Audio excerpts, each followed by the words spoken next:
And hello, meron pala akong gustong i-share sa inyo and update ko lang to, magpo 4 weeks ko na rin siyang ginagamit dahil ubos na and bibigyan ko na siya ng final review. So, ito nga pala siya. So, may naging review na ako nito na ipinakita ko lang at paano siya ginamit. So, ayan. Wala na tong mga laman. Konti na lang pero ito, ayan, ginamit ko talaga siya. So, ito nga pala kay Hannes Glow lotion. Ito na pala ay niacinamide bleaching cream and ito naman yung pinartner kong sabon. So, pwede nyo naman siyang ibang i-partner sa ibang sabon nila dito sa set na to. So, ayan. And ito nga pala yung face ko. May nakalagay na sunscreen sa face ko pero hindi naman super light. Ayan. Bahagya lang. So, ayan. Meron kasi ako na review na napalagay ako ng sunscreen. So, ayan. Ito yung face ko. So, ito nga pala ay nabili ko sa TikTok. Hindi ko masabi yung exact price dahil nga sa set to. Iba-ibang set to. Pero check nyo na lang. And dun talaga ako humahanap ng mga iba't ibang klase ng product na gusto kong itry. Na na-try nila. Kasi dun mo makikita yung mga maiiksing review na ang ganda ng resulta. Diba? As in, ginamit nila. So, ayun. And ako naman, si Kabili, gusto ko rin siyang itry. Sabi ko, gusto ko rin siyang itry kung totoo nga ba. So, ayun. And eto, bibigyan ko siya ng final review sa part na to. So, ngayon, pag maliligo ka, syempre, unay mo yung sabon. Ayan. Etong tatlon to, sabon siya. After 3 weeks or 4 weeks. So, natapos ko na siya. Ito yung laman niya. Ayan. So, papakita ko siya isa-isa. Kakasabihin yung hindi ko siya ginamit.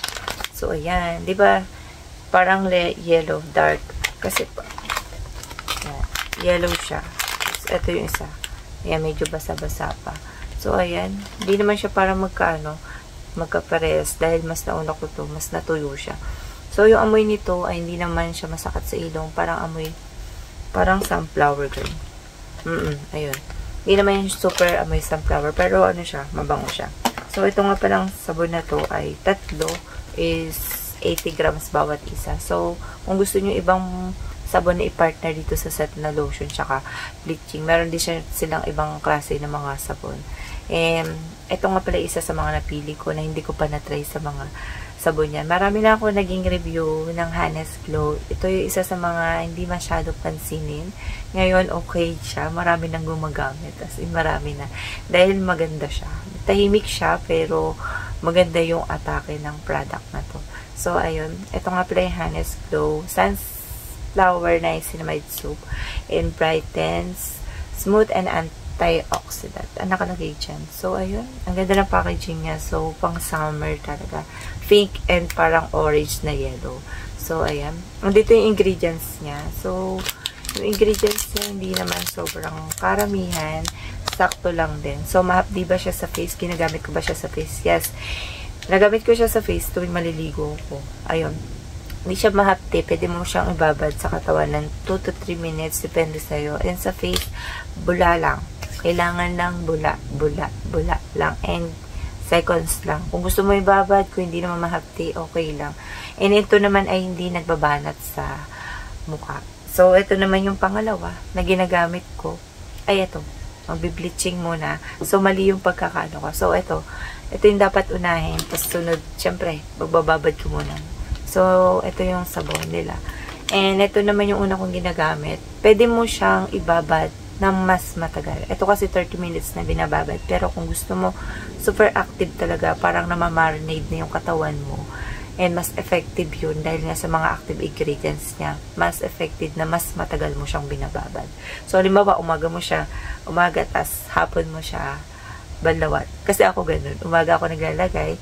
And, pagdating na hapon, doon ko siya babanlawan. Bali, pwede mo siyang hati-hatiin or kaya 2 times mo siyang gamitin or kaya 3 times. Basta sa buong wala namang problema yun. Basta 30 minutes mo siya. Pero kung isahan mo lang siya or dalawang beses, mas matagal, mas ma-effective. So, ito nga pala na ay Hannes Glow 190. So, ayan. May mga ibang kasama to na mga seta. Niacinamide naman siya. So, alam niyo naman yung niacinamide na uuso na dahil nakakatanggal siya ng mga darks area, kilikili, singit, bato, kahit anuman. So, ayun yun. And maganda rin siya sa pores sa skin natin. So, ayan. And bleaching cream. Ngayon lang ako gumamit dahil summer. And sa totoo lang, nag-swimming kami. So, may ilalagay talaga akong before and after dito. So, medyo mabilis. Hindi naman sobra. Pero nag-light ka agad pagka sobrang tagal mo siyang mabababad. So, ayan. Ito naman may alpha-arbutin plus vitamin E na rin siya. So, maganda yung vitamin E sa skin. So, nakalagay rito is nakalagay dito? Flawless bright skin and with 20 times brightening. Di ba yung iba 10 times brightening, whitening. Ito naman, mas pinaka 20 times brightening. So, ayan. Andito naman siya, yung ingredients niya. Sobrang, maganda yung ingredients niya dito. Ayan. And, simple lang yung nakalagay, yung manufacturing nandito. Ang ingay ng tricycle. So, wala siyang box nung dumating sa akin. So, ito, may takip siya. Di ba yung iba mga bleaching ganito? Walang takip. So, ito may takip siya. So, ayan. Isa to sa mga pinaka nagustuhan ko dahil mabango siya. So, ayan. Ubos ko na siya, di ba? So, ito, yung parang merong siyang parang butlig-butlig. I mean, parang parang asin. Ayun ay natutunaw. Kahit hindi siya masakit sa skin. Kasi merong bleaching scrub na masakit sa skin. Pag ginano mo, hindi siya natutunaw kagad para siyang asin. Ayan, ito natutunaw. Tapos maputi siya sa skin. Tapos na-absorb niya talaga pag sobrang tagal. So, ito naman yung pangatlo. Ito yung huling-huling ginagamit ay lotion. So, pwede nyo naman siyang ibang lotion na i-partner. Dito, yung orange or blue.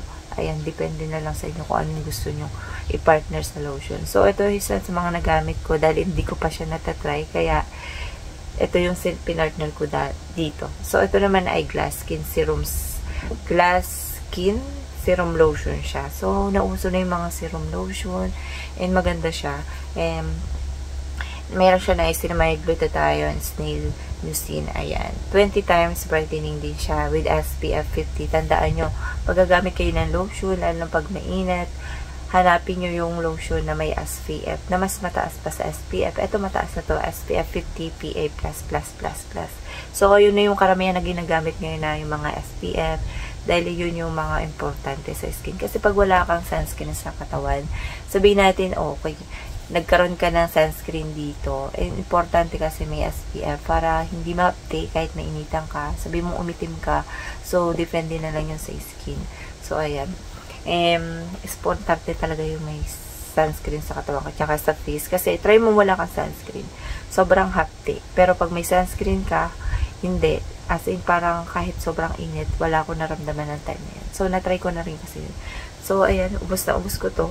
And favorite ko to dahil sobrang bango. Ayan. Halos may pagkakahawig na amoy niya. Halos pares lang sila mabango. So, nakaka-enjoy, nakaka-refresh yung amoy nito. So, ipapakita ko yung tsura niya. Ayan. Mahilig ako sa lotion. Marami ako naging content na iba't ibang klase ng lotion. So, gagawa siya ng content sa lotion kung ano yung best sa akin. Pero lahat naman ay may mga trabaho talaga ang lotion. Ayan. Ayan siya. Hindi siya yung parang nagwa-white. Whitening.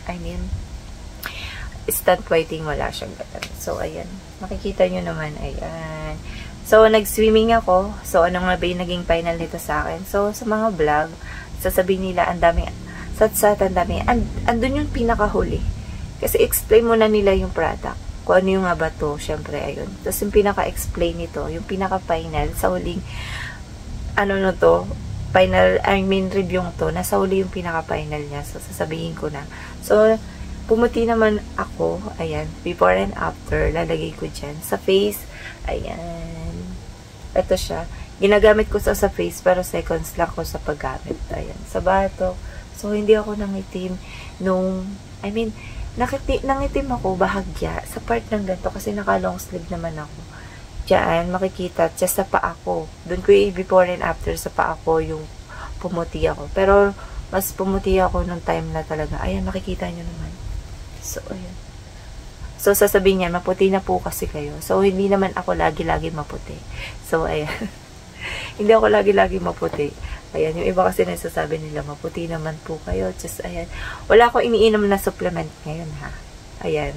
And para makakita ko, kasi nagre-review ko ng lotion, tsaka sa may skincare, kailangan na hindi man ako nagiinom ng mga supplement. So, gusto ko kasi patunayan na yung product ay maganda talaga. Lalo na to kay Hannah's Glow. Hindi ako nabigo dito sa part ng bleaching cream niya. Bleaching cream. Ayan, scrub, ganun. And eto, bagay na bagay. Kung gusto nyo ibang product nila, itry mo rin. Lalo na yung sunscreen nila, maganda. So, ayun lang yung masasabi ko dito. And nabigyan ko na siya ng final review after magpo 4 weeks. Ayan. And see you next vlog. Bye!